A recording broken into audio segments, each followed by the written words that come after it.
नीरज भैया जिंदाबाद जिंदाबाद जिंदाबाद। नीरज भैया जिंदाबाद जिंदाबाद जिंदाबाद। दौरा पंचायत जिंदाबाद जिंदाबाद जिंदाबाद। आपका मुखिया कैसा हो नीरज भैया जैसा हो। दौरा पंचायत जिंदाबाद जिंदाबाद जिंदाबाद। नीरज भैया मत घबराना तेरे पीछे सारा जमाना। नीरज भैया मत घबराना तेरे पीछे सारा जमाना। दौरा पंचायत जिंदाबाद जिंदाबाद जिंदाबाद। अब की चुनावा में सोर भई लगाऊआ में। अब की चुनावा में सोर भई लगाऊआ में। अब भैया नीरज के जीता बे चाची उनके मुखिया बना बे चाची। अब की चुनावा में सोर भइल गौआ में। अब की चुनावा में सोर भइल गौआ में। ई नहीं के मिला के जी दई है चाचा कवनो से नहीं फूसा लई है चाची। नीरज भैया जिंदाबाद जिंदाबाद जिंदाबाद। नीरज भैया जिंदाबाद जिंदाबाद जिंदाबाद। दौरा पंचायत जिंदाबाद जिंदाबाद जिंदाबाद। आपका मुखिया कैसा हो नीरज भैया जैसा हो। दौरा पंचायत जिंदाबाद जिंदाबाद जिंदाबाद। पढ़ल लिखल नेता हथिन गाँव घर के बेटा हथिन। पढ़ल लिखल नेता हथिन गाँव घर के बेटा हथिन। आए हे बेरी न के आजा मई है काका करी हे विकास न भूलई है चाचा।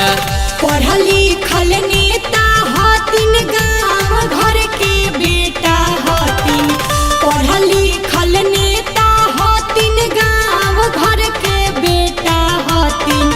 एह बारा इनके आजा मई हाय काका करी है विकास ना भूलई हाय काकी। नीरज भैया जिंदाबाद जिंदाबाद जिंदाबाद। नीरज भैया जिंदाबाद जिंदाबाद जिंदाबाद। दौरा पंचायत जिंदाबाद जिंदाबाद जिंदाबाद। आपका मुखिया कैसा हो नीरज भैया जैसा हो। दौरा पंचायत जिंदाबाद जिंदाबाद जिंदाबाद। नीरज भैया मत घबराना तेरे पीछे सारा जमाना।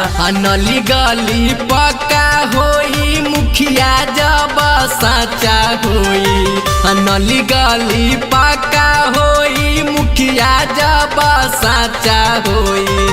गाँव में रोजगार मिली पक्काए चाचा भैया नीरज के जी तई है चाचा।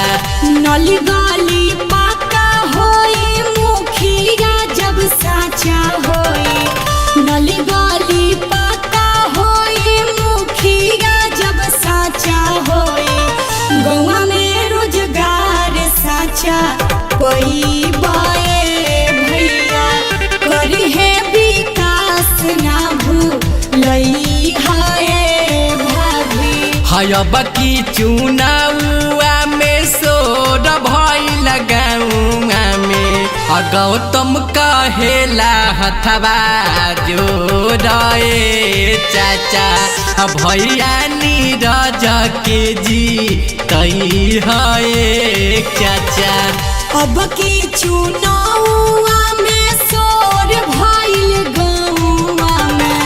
अब की चुनावा में सोर भइल गौआ में। ई नहीं के मिला के जी दई है चाचा कवनो से नहीं फूसा लई है चाची।